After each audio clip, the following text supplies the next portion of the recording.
Hello प्यारे दोस्तों, जैसा कि आप लोगों ने थंबनेल में पढ़ लिया होगा कि मैं आज जो है समांतर माध्य, माध्यिका, बहुलक, मानक विचलन, प्रसरण, प्रसार इत्यादि के महत्वपूर्ण सवालों को कराऊंगा।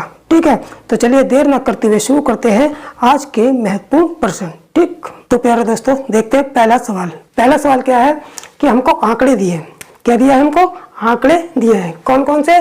कि 5, 7, 15, 17, 13, 19, 11, 17 आंकड़ों के निम्न मान ज्ञात करो। यानी कि जो हमको आंकड़े दिए हैं इनके हमें निम्न मान ज्ञात करने हैं। कौन कौन से?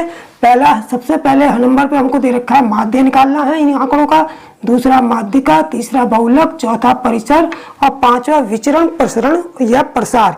ये जो तीन चीजें दे रखी हैं, विचरण, प्रसरण, प्रसार, ये एक ही चीज है। बस परीक्षा में जो है हमको बदल बदल के दे देते हैं। कभी कहते हैं इन आंकड़ों का विचरण ज्ञात करो, मतलब वही है प्रसार निकालना है। कभी कहेगा प्रसरण ज्ञात करो, मतलब एक ही तरीका है इनको निकालने का, ये प्रसार। यानी कि विचरण, प्रसरण या प्रसार वो एक ही चीज है। बस परीक्षा में इसको अलग अलग शब्दों में बदल के दे देता है। ठीक है, हमको याद रखना है ये तीनों चीजें एक ही हैं।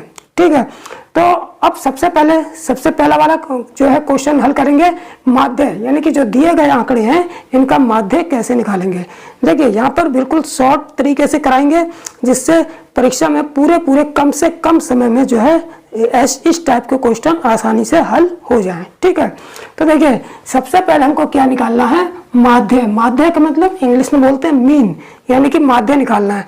तो जब भी माध्य, देखिए माध्य का मतलब औसत यानी कि समांतर माध्य है। इसको हम समांतर माध्य भी कहते हैं या माध्य कहते हैं या औसत कह देते हैं। ठीक है, तो माध्य का मतलब समांतर माध्य या औसत निकालने को हमसे कहा है। तो इन आंकड़ों का जब समांतर माध्य या औसत निकालेंगे तो क्या करते हैं, बिल्कुल आसान से तरीका है कि इन सभी संख्याओं को, यानी जितने भी आंकड़े दे रखे हैं हमको, सबको जोड़कर और जितनी संख्याएं दे रखी हैं उससे डिवाइड कर देंगे। ठीक है, तो देखिए यहाँ सबको जोड़कर और जितनी संख्या है उतने से डिवाइड कर देंगे। ठीक, तो यहाँ से शुरू करते हैं पहला क्वेश्चन। सबसे पहले हम पहला वाला भाग हल करेंगे। पहला वाला भाग क्या है? माध्य। माध्य, तो माध्य बराबर कितना हो जाएगा? इन सभी आंकड़ों का योग, यानी कि 5 + 7 + 15 + 17 + 13 + 19 + 11 + 17 बटे, यानी कि सभी आंकड़े जो भी आंकड़े दिए इन सब का योग, और जितने आंकड़े गिन लेंगे कितने हैं? 1, 2, 3, 4, 5, 6, 7, 8, और जितने आंकड़े की संख्या होगी उतने से डिवाइड कर देंगे। ठीक है, तो बिल्कुल आसान तरीका हो गया ये। इसे जोड़ लेंगे, 7, 5, 12, 12 और 15 कितने हो गए? 12, 15, 27, 27 और 7, 27 और 7 34, 10 44, 3 47, 10 57, 57 और 1 58, 10 68, 68 और 9 77, 10 87, 87 7 जो 87 7 कितना हो जाएगा? 94 और 10 104, यानी कि इन सभी आंकड़ों का टोटल जो है कितना आ गया? 104 बटे 8। अब इससे डिवाइड कर देंगे, 8 एकम 8, 2 बचे 24 हो गए, 8 तिया 24, यानी कि मीन हमारा कितना आ गया? 13 आ गया। ठीक है, हमारा मीन कितना आ गया? समांतर माध्य कितना आ गया? 13 आ गया। ठीक है, तो जब भी इस तरीके का सवाल हमको दिया होगा, आंकड़े दिए होंगे और हमसे समांतर माध्य यानी कि मीन पूछेगा या माध्य पूछेगा, तो कुछ नहीं करना है, इन आंकड़ों को जोड़ना है और जितने आंकड़े दिए हैं उनकी काउंटिंग करके उतने से उसको डिवाइड कर देना है, हमारा मीन निकल आएगा। ठीक, अब देखिए दूसरे नंबर पे आती है माध्यिका। माध्यिका कैसे निकालेंगे? दूसरे नंबर पे आती है माध्यिका, यानी कि मिडल। तो माध्यिका निकालने के लिए क्या करते हैं हम? जो भी हमको आंकड़े दिए होते हैं उन्हें या तो आरोही क्रम में सजाते हैं, यानी कि आरोही के क्रम का मतलब यानी कि बढ़ते हुए क्रम में सजाते हैं, या अवरोही क्रम में सजाते हैं यानी कि घटते हुए क्रम में सजाते हैं। ठीक है, तो मैं यहाँ दिए गए आंकड़ों को सबसे पहले क्या कर लेता हूँ? बढ़ते हुए क्रम में सजा लेता हूँ। ठीक, तो बढ़ते हुए क्रम में कैसे सजाएंगे? सबसे पहले छोटी संख्या लिखेंगे। सबसे छोटी संख्या हो गई हमारी 5, तो आरोही क्रम में सजाने पर, आरोही क्रम में सजाने पर तो दिए गए आंकड़े और आरोही क्रम में लिख लेंगे। सबसे पहले हम 5 लिखेंगे, सबसे छोटी संख्या 5 है, उसके बाद कौन सी है? 7, उसके बाद 5 7, उसके बाद 11, 11 के बाद 5 हो गई, 7 11 13, उसके देखिए 5 हो गई, 7 हो गई, 11 हो गई, 13 हो गई, उसके बाद 15 भी हो गई, उसके बाद 17, उसके बाद 19 हो गई। ठीक है, देखिए 17 हो गई और उसके बाद क्या हो गई 19, लेकिन यहाँ 17 दो बार है तो हम क्या करेंगे 19 बाद में लिखेंगे, उसके बाद 17 के बाद फिर 17 लिखेंगे, फिर 19 लिखेंगे। ठीक है, तो सबसे पहले क्या करते हैं कि दिए गए जो आंकड़े हैं उनको हम आरोही क्रम में लिख लेते हैं। बढ़ते हुए क्रम में लिख लेंगे या घटते हुए क्रम में लिख लेंगे। मैंने यहाँ पर इनको बढ़ते हुए क्रम में लिखा है। ठीक, अब क्या करेंगे, अब इन आंकड़ों को संख्या गिन लेंगे। कितने आंकड़े हैं हमारे, आंकड़े कुल कितने हैं 1 2 3 4 5 6 7 8। अगर आंकड़े 8 हैं यानी कि सम संख्या है, तब हम माध्यिका कैसे निकालेंगे, मेडियन कैसे निकालेंगे। जब भी आंकड़ों की संख्या सम संख्या होगी यानी कि इवन नंबर होगा, तब हम इनकी माध्यिका कैसे निकालते हैं कि जो है बीच के 2 पद ले लेंगे, बीच के 2 आंकड़े ले लेंगे, उनको जोड़कर आधा कर देंगे तो माध्यिका निकल आएगी। अगर यहाँ पर 8 आंकड़े हैं यानी कि आंकड़ों की संख्या जो है सम संख्या है, इसलिए यहाँ पर 2 संख्या बीच की ले लेंगे। तो हम बीच की कौन सी 2 संख्या है 13 और 15, क्योंकि 3 इधर है और 3 इधर है, बीच की 2 संख्या है तो माध्यिका हमारी हो जाएगी इन 2 संख्याओं को जोड़कर, बीच की 2 संख्याओं को जोड़कर आधा कर लेंगे। तो 13 + 15/2 यानी कि 13 15 कितने हो गए 28/2, 2 14 28 यानी कि 14 आ गई, यानी कि माध्यिका कितनी आ गई 14 आंसर आ गया। ठीक है, 5 3 8 1 1 2 28 हो गया, 2 से 28 को काट देंगे 14 आ जाएगा, तो माध्यिका हमारी कितनी आ जाएगी 14 आ जाएगी। ठीक, अब तीसरे नंबर पे देखिए बहुलक है। तीसरे नंबर पे क्या है बहुलक है, यानी कि हम बहुलक निकालेंगे। ठीक है, इन दिए गए आंकड़ों का बहुलक निकालेंगे। बहुलक मीन्स मोड, यानी कि मोड निकालेंगे। ठीक है, तो देखिए बहुलक बिल्कुल आसान सी डेफिनेशन है। बहुलक उस संख्या को कहते हैं जो संख्या दिए गए आंकड़ों में सबसे ज्यादा बार आई हो। जो संख्या दिए गए आंकड़ों में सबसे ज्यादा बार आई हो वो उन आंकड़ों का बहुलक होती है, यानी कि मोड होती है। ठीक है, तो हम ये दिए गए आंकड़ों में ये देखेंगे सबसे ज्यादा संख्या कौन सी आई है, यानी कि सबसे ज्यादा बार कौन सी संख्या आई है। तो हमने यहाँ देखा यहाँ 5 भी एक ही बार आया है, 15 भी, 7 भी एक ही बार, 17 2 बार आया, बाकी सब संख्या जो है एक बार आई है। यानी कि केवल 17 एक ऐसी संख्या है जो 2 बार आई है, बाकी सब संख्या एक बार आई है। इसका मतलब ये हो गया इन आंकड़ों का मोड यानी कि बहुलक क्या होगा 17 ही होगा। ठीक है, तो इसलिए इन दिए आंकड़ों का बहुलक कितना आ जाएगा, यहाँ पर बहुलक आ जाएगा 17 आ जाएगा। ठीक है, यही आंसर हो जाएगा। ठीक, क्योंकि 17 जो है दिए गए आंकड़ों में जो 17 संख्या है वो सबसे ज्यादा बार आई है, इसलिए दिए गए आंकड़ों का अभीष्ट बहुलक 17 ही होगा। ठीक, अब 5वें नंबर पे आता है परिसर, नहीं सॉरी 4थे नंबर पे आता है परिसर यानी कि रेंज। ये कैसे निकालेंगे, जब भी इस तरीके के आंकड़े दिए होंगे और उनका परिसर या रेंज हमसे पूछेगा तो कैसे निकालेंगे। तो रेंज किसे कहते हैं, देखिए दिए गए आंकड़ों में महत्तम मान यानी कि मैक्सिमम वैल्यू और मिनिमम वैल्यू यानी कि महत्तम मान और न्यूनतम मान का अंतर जो निकालते हैं उसी को हम परिसर या रेंज कहते हैं। तो दिए गए आंकड़ों में जो है परिसर यानी कि रेंज कैसे निकालेंगे, परिसर या रेंज कैसे निकालेंगे, इन आंकड़ों में जो सबसे अधिक मान होगा महत्तम मान होगा। तो महत्तम मान कौन सा है हमारे पास, महत्तम मान दिए गए आंकड़ों में 19 है। कितना है 19, तो ये 19 लिख लेंगे। पहले मैं इसको लिख देता हूं कि महत्तम मान माइनस न्यूनतम मान, महत्तम मान माइनस न्यूनतम मान, तो यही परिसर होता है। परिसर की क्या डेफिनेशन है, दिए गए आंकड़ों में महत्तम मान और न्यूनतम मान के अंतर को परिसर कहते हैं। तो महत्तम मान कितना है 19 है, तो 19 लिख लेंगे, माइनस न्यूनतम मान कितना है जो सबसे कम है, न्यूनतम मान जो है 5 है, तो 19 में से 5 घटा देंगे तो कितना आ गया 14। यही हमारा दिए गए आंकड़ों का परिसर होगा। ठीक है, तो इस तरीके से हम परिसर निकाल लेंगे। अब 5वें नंबर पे आता है विचरण, प्रसरण या प्रसार।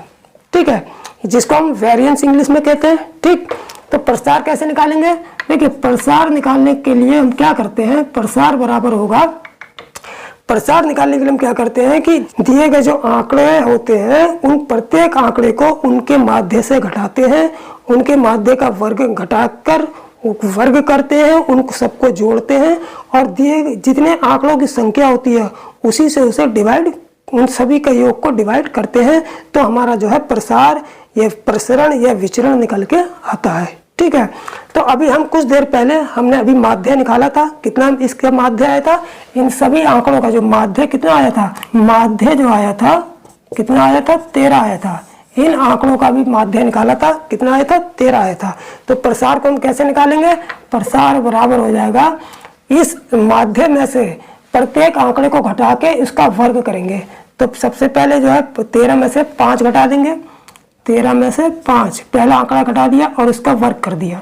ठीक है, प्लस अब 13 फिर माध्य में से दूसरा आंकड़ा घटाएंगे, 13 में से 7 गया, फिर इसका वर्ग कर लिया, प्लस 13 में से 15, 13 माइनस 15 का वर्ग हो गया, प्लस फिर माध्य में से 11 आंकड़ा घटाएंगे 17, 13 माइनस 17 का वर्ग, प्लस फिर 13 में से 13 घटा देंगे, 13 माइनस इस माध्य 13 में से 13 घटा देंगे इसका वर्ग, फिर प्लस फिर 19 में से 13 इसका वर्ग, प्लस फिर 11 में से 13, 11 माइनस 13 इसका वर्ग, प्लस फिर 17 माइनस 13 का वर्ग, फिर बटे फिर जितने आंकड़े देंगे, कितने आंकड़े हैं हमारे पास, आंकड़े कितने, 8, 1 2 3 4 5 6 7 8, 8 से ही हम डिवाइड कर देंगे। ठीक है, इसको कैलकुलेट कर देंगे, कितना आ जाएगा, 13 में से 5 गए 8 और 8 का स्क्वायर 64, 8 अट्ठे 64, प्लस 13 में से 7 गए 6, 6 का स्क्वायर 36 हो जाएगा, प्लस 13 में से 15 में 13 में 15 और 13 का अंतर कितना हो गया, 2 और 2 का स्क्वायर 4, प्लस 13 17, 13 और 17 का अंतर कितना हो गया, 4, 4 का स्क्वायर 16 हो जाएगा, प्लस 13 में से 13 से 13 कट गया तो 0, 0 का स्क्वायर 0 ही रहेगा, प्लस 19 में से 13 का 6, 6 का स्क्वायर 36, प्लस 13 में से 11 का 2, 2 का स्क्वायर 4, प्लस 17 में से 13 का 4, 4 का स्क्वायर 16 बटे कितना, ये 8। ठीक है, कितना आ जाएगा इन सबका जोड़, 64 और 36, 64 और 36 कितने हो गए, 70, 100, 104, 120, 120 और 36 156 हो गए, 156 4 160, 160 और 16 176, यानी कि 176 बटे 8 आ गया। अब इसको काट देंगे, 8 दूनी 16, 1 बचा 8 दूनी 16, ये कट गया बराबर 22 आंसर आ जाएगा। ठीक है, यानी कि विचरण प्रसरण या प्रसार जो कितना आ गया हमारा, 22 निकल कर आ जाएगा। ठीक है, कितना आ जाएगा, 22 निकल के आ जाएगा। ठीक, तो इस तरीके से पहले सवाल के जो 5 खंड हमको दिए थे करने के लिए, इन आंकड़े ये हमको आंकड़े दिए थे और 5 चीजें हमसे निकालने के लिए कहा था, माध्य, माध्यिका, बहुलक, परिसर और विचरण प्रसरण या प्रसार। ठीक है, तो ये 5 चीज हमारी कवर हो गई एक ही सवाल में। ठीक, अब चलते हैं दूसरे सवाल पर। तो प्यारे दोस्तों, अब मैं आपको 3 सवाल कराऊंगा एक साथ, दूसरा, तीसरा और चौथा। ये तीनों सवाल एक साथ क्यों कराऊंगा, क्योंकि ये तीनों सवाल जो है कवर करने से आपको 3 फार्मूले कम से कम कवर हो जाएंगे।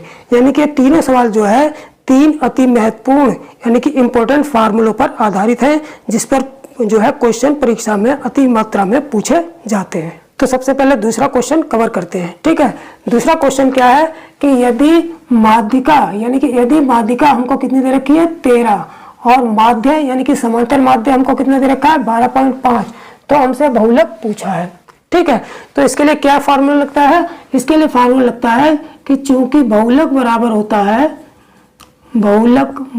होता है 3 गुणा माध्यिका, 3 गुणा माध्यिका माइनस 2 गुणा माध्य, यानी कि बहुलक बराबर होता है 3 गुणा माध्यिका माइनस 2 गुणा माध्य। इसी फार्मूले के साथ ऐसे यह सवाल निकल जाएगा। देखिए हमसे क्या पूछा, बहुलक पूछा है, तो 3 गुणा माध्यिका, माध्यिका कितनी दे रखी है, 13, ये 13 रख लिया, माइनस 2 गुणा माध्य, 2 गुणा माध्य कितना है, 12.5, तो यहाँ 12.5 रख लिया। ठीक, अब 13 3 39 हो गया, माइनस 12.5 की 2 में गुणा कर देंगे तो कितना आ जाएगा 25। ठीक, 39 में से 25 घटा देंगे, 9 में से 5 गया 4 और 3 में से 2 गया 1। तो हमारा यही 14 जो है बहुलक निकल के आंसर हो जाएगा। ठीक है, तो जब भी इस तरीके से सवाल परीक्षा में आएगा, हमको माध्यिका दे दी जाएगी, माध्य दे दिया जाएगा, बहुलक पूछेंगे तो इसी फार्मूले का यूज कर लेंगे। बहुलक बराबर 3 गुणा माध्यिका माइनस 2 गुणा माध्य। ठीक, अब चलते हैं तीसरे क्वेश्चन पर। तीसरा क्वेश्चन क्या है कि यदि माध्य यानी कि समांतर माध्य और माध्यिका का अंतर, अब हमको माध्य और माध्यिका का अंतर दे दिया, कितना, माध्य और माध्यिका का अंतर 10 दे दिया हमको और बहुलक हमको 12 दे दिया, तो माध्य पूछा है। माध्य का मतलब समांतर माध्य पूछा है। ठीक है, तो इसमें क्या फार्मूला लगेगा, इसमें फार्मूला लगेगा कि बहुलक बराबर माध्य, बहुलक बराबर माध्य, माध्य का मतलब समांतर माध्य, बहुलक बराबर माध्य माइनस 3 गुणा माध्य माइनस माध्यिका, माध्य माइनस माध्यिका। ठीक है, तो इसलिए अब हमको माध्य माइनस माध्यिका, ये इसका मतलब क्या हुआ, माध्य और माध्यिका का अंतर जो हमको कितना दे रखा है, 10 दे रखा है। तो क्या करेंगे, बहुलक की जगह हम क्या लिख लेंगे, बहुलक हमको दे रखा है 12, इसकी जगह हम 12 रख लेंगे। माध्य हमको क्या करना है, माध्य निकालना है, इसकी जगह हम x रख लेंगे, माध्य हम x मान लेते हैं। ठीक, तो 3 गुणा माध्य माइनस माध्यिका यानी कि माध्य और माध्यिका का अंतर जो हमको कितने दे रखा है, 10 दे रखा है, तो इसकी जगह हम क्या रख लेंगे, 10। ठीक है, अब 3 दाम 30, तो क्या हो जाएगा, इसलिए यहाँ पर लिख लेता हूँ, इसलिए x बराबर हो जाएगा 3 दाम 30, ये 30 ये माइनस के इधर जुड़ इधर आके प्लस हो जाएंगे 12 में, तो x बराबर हो जाएगा 12 प्लस 3 दाम 30, तो इसलिए x बराबर हो जाएगा 42 यानी कि 42। तो इस तरीके से हमारा जो माध्य निकल के आ जाएगा कितना, 42 आंसर आ जाएगा। ठीक, अब चलते हैं चौथे सवाल पे। चौथा सवाल क्या है कि यदि माध्य तथा बहुलक का अंतर, अब यहाँ पर माध्य और बहुलक का अंतर दे दिया, किसका, माध्य और बहुलक का अंतर कितना दे दिया, 9 दे दिया, और बहुलक यहाँ पर हमको दे दिया 10, तो माध्यिका हमसे पूछी है। तो इसके लिए भी अलग जो है फार्मूला है, वो क्या फार्मूला है, चूंकि बहुलक बराबर कितना, माध्यिका, बहुलक बराबर माध्यिका माइनस 2/3 माध्य माइनस बहुलक, यानी कि जब भी हमें माध्य और बहुलक का अंतर दे देंगे और बहुलक दे देंगे और माध्यिका हमसे पूछेंगे, तब हम इस फार्मूले का यूज करके एक ही लाइन में आंसर निकाल लेंगे। तो यहाँ पर बहुलक कितना है, बहुलक हमको 10 दे रखा है, इसकी जगह हम 10 लिख लेंगे, बराबर माध्यिका माइनस माध्यिका हमसे पूछा है, माध्यिका हमसे पूछा है तो इसको हम x ले लेंगे, माइनस 2/3 गुणा माध्य माइनस बहुलक यानी कि माध्य और बहुलक का अंतर, माध्य बहुलक का अंतर कितना दे रखा है, 9 दे रखा है, तो इस पूरे की जगह हम क्या रख लेंगे, 9 रख लेंगे। 3 तिया 9 कट जाएगा हमारा, तो इसलिए कितना आ गया, यहाँ पर कर लेते हैं। देखिए यहाँ पर 10, यहाँ पर x है, पहले 10 लिख लेते हैं, 10 बराबर x माइनस ये 3 9 कट गया, 3 तिया 9, 3 दूनी 6 यानी कि x माइनस 6, इसलिए x बराबर कितना होगा, माइनस के 6 इधर आके जुड़ जाएंगे, 10 प्लस 6 बराबर 16 आंसर आ जाएगा। ठीक है, कितना आ गया, 16, 10 और 6 16। ठीक, तो इस तरीके से जो है चौथा सवाल भी आसानी से निकल जाएगा। क्या, जब भी माध्य और बहुलक का अंतर देंगे, बहुलक देंगे और माध्यिका पूछ लेंगे, तो इस फार्मूले का उपयोग करेंगे, बहुलक बराबर माध्यिका माइनस 2/3 माध्य माइनस बहुलक। ठीक है, तो इस तरीके से ये 3 क्वेश्चन जो है 3 फार्मूलों पर आधारित हैं और ये परीक्षा में सीधे सीधे डायरेक्ट पूछे जाते हैं। जब भी परीक्षा में आते हैं ये बिल्कुल डायरेक्ट ऐसे ही पूछे जाते हैं, अगर फार्मूला याद है तो एक ही लाइन में आप लोग आसानी से कर लेंगे। ठीक, अब चलते हैं नेक्स्ट सवाल पर। ठीक, तो प्यारे दोस्तों अब देखते हैं 5वां और 6ठा सवाल।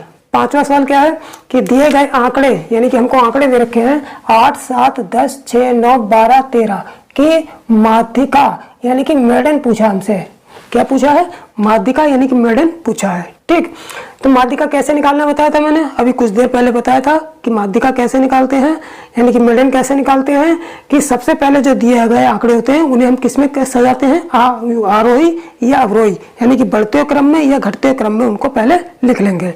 ठीक है, तो सबसे पहले मैं बढ़ते हुए क्रम में उनको लिख लेता हूँ क्योंकि हमको क्या निकालना है, माध्यिका निकालनी है। ठीक है, तो बढ़ते हुए क्रम में कैसे लिखेंगे, सबसे पहले छोटी संख्या, सबसे छोटी संख्या कौन सी है, 6।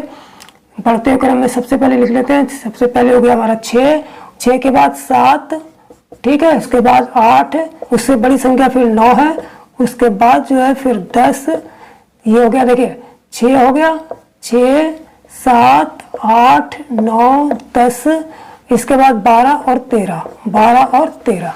ठीक है, फिर क्या करते हैं, इन आंकड़ों को हम गिन लेते हैं। कितने आंकड़े हैं, 1 2 3 4 5 6 7। अब चूंकि यहाँ पर आंकड़ों की संख्या कैसी है, विषम आ रही है। जब आंकड़ों की संख्या विषम है तब भी हम बीच वाली संख्या लेंगे, सम है तब भी हम बीच वाली संख्या लेंगे। बस अंतर इतना होता है, जब आंकड़ों की संख्या सम होगी तो बीच में 2 संख्याएं आती हैं, तो हम उन दोनों को, जब 2 संख्याएं आएंगी तो उन दोनों को जोड़कर आधा करके माध्यिका निकालते हैं। जब आंकड़ों की संख्या विषम होती है तो बीच में जो एक संख्या आती है तो वही माध्यिका होती है, वहाँ किसी को ना जोड़ा जाता है, ना घटाया जाता है, ना आधा किया जाता है। ठीक है, तो यहाँ पर बीच में कौन सी संख्या है, 3 इधर छोड़ दो, 3 इधर छोड़ दो, बीच में कौन सी संख्या आ रही है, 9 आ रही है। तो हमारी माध्यिका जो कितनी हो जाएगी, माध्यिका हमारी हो जाएगी यहाँ पर 9। यही आंसर हो जाएगा। तो कौन सा ऑप्शन सही हो गया हमारा, बी वाला ऑप्शन हमारा सही हो जाएगा। ठीक, अब देखते हैं छठा सवाल। छठा सवाल क्या है कि एक डाटा सेट का प्रसरण हमको कितना दे रखा है, प्रसरण 225 तथा मानक विचलन यानी कि स्टैंडर्ड डेविएशन यानी कि एसडी, मानक विचलन स्टैंडर्ड डेविएशन यानी कि एसडी ज्ञात करो, यानी कि मानक विचलन हमसे पूछा है और प्रश्न हमको दिया है। तो देखिए इसको कैसे निकालते हैं। ठीक है, तो इसको निकालने के लिए क्या करते हैं, हम फार्मूले का यूज करते हैं।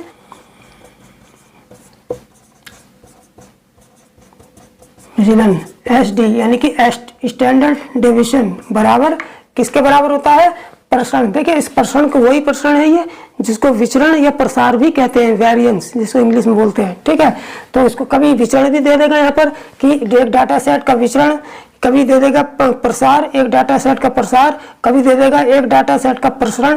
तीनों चीजें हैं एक, उसका मीन्स एक ही है, लेकिन परीक्षा में कभी बदल के शब्द कर दे तो कंफ्यूज होने की जरूरत नहीं है। विचरण, प्रसरण या प्रसार एक ही चीज है, या तीनों को इंग्लिश में वेरिएंस ही कहा जाता है। ठीक, तो जो प्रसरण, इसका फार्मूला क्या लगेगा, मानक विचलन बराबर होता है अंडर रूट प्रसरण, अंडर रूट प्रसरण। ठीक है, तो यहाँ पर देखिए जैसे हमारा प्रसरण कितना दे रखा है 225, अब मानक विचलन कितना आ जाएगा, इस प्रसरण की जगह रख लेंगे, प्रसरण को 225 दे रखा है, तो 225 बराबर 225 का वर्गमूल निकालेंगे तो कितना आ जाएगा, 15 आ जाएगा। तो ये हमारा 15 ही आंसर हो जाएगा। ठीक है, लेकिन हमको क्या दे रखा है, हमको दे रखा है ऑप्शन में प्लस माइनस 15, प्लस के 15, प्लस के 10, माइनस के 15। ठीक है, कभी कभी जब हम अंडर रूट निकालते हैं तो अंडर रूट, जैसे हम कभी कभी ऐसे अंडर रूट निकालते हैं अंडर रूट 25, तो इसको प्लस माइनस 5 लिख देते हैं। ठीक है, लेकिन यहाँ पर जब भी स्टैंडर्ड डेविएशन निकाला जाएगा यानी कि मानक विचलन निकाला जाएगा तो अंडर रूट के बाद अगर ऑप्शन में दे रखा है प्लस माइनस 15, तो ऐसा नहीं उसमें हम प्लस माइनस 15 को ठीक कर देंगे, नहीं, हमें हमेशा जो है स्टैंडर्ड डेविएशन यानी कि मानक विचलन जो है हमेशा प्लस में ही लेना है। तो यहाँ पर जब 15 है, यहाँ 225 का अंडर रूट 15 आएगा, तो हमारा उत्तर ये नहीं होगा प्लस माइनस 15, हमारा आंसर हमेशा बी वाला यानी कि जो प्लस का दिया होगा केवल वही होगा। ठीक है, तो इस तरीके से जब भी मानक विचलन निकालेंगे तो उसको प्लस में ही निकालेंगे, उसको माइनस में नहीं रखेंगे। ठीक, इस टाइप का सवाल भी हमसे डायरेक्ट ही पूछा जाता है, परीक्षा में जब भी आएगा ये डायरेक्ट ही पूछा जाएगा और डायरेक्ट ही फार्मूला लगा के इसको हल कर लेंगे। ठीक, अब चलते हैं नेक्स्ट सवाल पर। तो प्यारे दोस्तों अब देखते हैं 7वां और 8वां सवाल और इस वीडियो के अंतिम सवाल। ठीक है, और ये दोनों सवाल भी बहुत ही इंपॉर्टेंट है, अति महत्वपूर्ण है। ठीक है, और ये भी डायरेक्ट ही पेपर में आते हैं, डायरेक्ट ही इसका फार्मूला लगाएंगे और एक ही लाइन में इसका आंसर निकाल देंगे। तो चलिए देखते हैं, सबसे पहले 7वां सवाल देखते हैं। ठीक है, तो 7वां सवाल क्या है कि यदि नगर की जनसंख्या का मानक विचलन यानी कि स्टैंडर्ड डेविएशन हमको दे रखा है कितना, 7 दे रखा है। तो इसका प्रसरण यानी कि वेरिएंस पूछा है। इससे पहले वाले सवाल में क्या था, बिल्कुल उल्टा था, उसमें प्रसरण हमको दे रखा था और मानक विचलन पूछा था। तब हमने फार्मूला क्या लगाया था, मानक विचलन यानी कि ST बराबर क्या फार्मूला लगाया था कि अंडर रूट प्रसरण, ये फार्मूला लगाया था। ठीक है, लेकिन अब हमसे उल्टा पूछ लिया। अब हमें क्या दे दिया, हमको मानक विचलन दे दिया और प्रसरण पूछ लिया हमसे।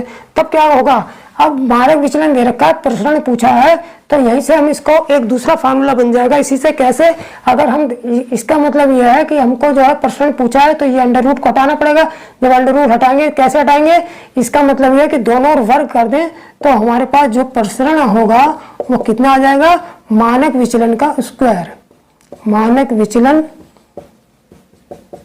का स्क्वायर, यानी कि प्रसरण बराबर हो जाएगा SD का स्क्वायर। शॉर्ट में इसको SD करके भी याद कर लेंगे। प्रसरण बराबर SD का स्क्वायर यानी कि स्टैंडर्ड डेविएशन का स्क्वायर। ठीक है, तो जब भी प्रसरण जो हमसे पूछेगा, मानक विचलन दिएगा तो प्रसरण बराबर SD स्क्वायर यानी मानक विचलन का स्क्वायर लगाएंगे। और अगर हमको प्रसरण दे रखा होगा, मानक विचलन पूछेगा तो मानक विचलन SD बराबर अंडर रूट प्रसरण लगाएंगे। ठीक है, तो यहाँ पर क्या हो जाएगा, प्रसरण बराबर हो जाएगा हमारा स्टैंडर्ड डेविएशन का स्क्वायर। स्टैंडर्ड डेविएशन हमारा कितना है, 7 है, तो इसका मतलब ये 7 का स्क्वायर हो जाएगा, 7 7 49, यही हमारा आंसर हो जाएगा। तो पहला वाला जो है ऑप्शन हमारा सही हो जाएगा। ठीक है, अब देखते हैं 8वां सवाल। 8वें सवाल में क्या है कि एक बंटन का माध्य यानी कि मीन हमको दे रखा है कितना, 20, तथा मानक विचलन यानी कि SD स्टैंडर्ड डेविएशन हमको कितना दे रखा है, 4। तो हमसे विचरण गुणांक पूछा है यानी कि कोफिशिएंट ऑफ वेरिएंस, ये हमसे पूछा है।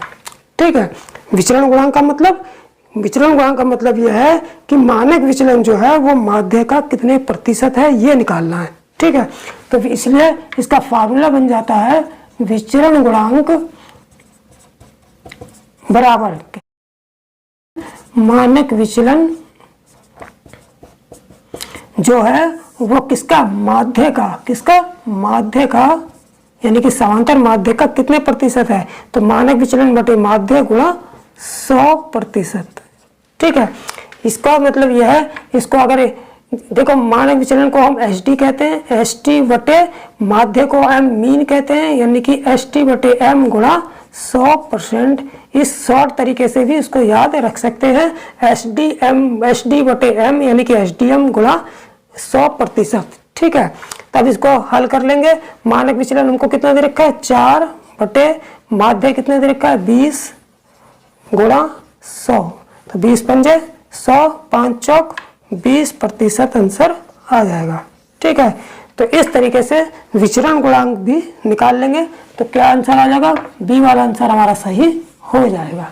ठीक है, तो इस तरीके से जो परीक्षा में जो डायरेक्ट सवाल पूछे जाते थे, डायरेक्ट फार्मूले से जो डायरेक्ट सवाल पूछे जाते थे और डायरेक्ट फार्मूले लगाकर जो सवाल निकाले जाते थे एक ही लाइन में, आज मैंने उसी टाइप के जो है सवाल कराए हैं। ठीक है, तो जिन लोगों ने अभी तक चैनल को सब्सक्राइब नहीं किया है वो सब्सक्राइब जरूर कर लें। ये सवाल जो है केवल SSC MTS के लिए महत्वपूर्ण नहीं है, ये जितनी भी परीक्षाएं हैं वो सभी परीक्षाओं के लिए अति महत्वपूर्ण सवाल हैं और सभी परीक्षाओं में खूब पूछे जाते हैं। ठीक है, तो नेक्स्ट वीडियो में फिर मिलेंगे, तब तक के लिए जय हिंद जय भारत।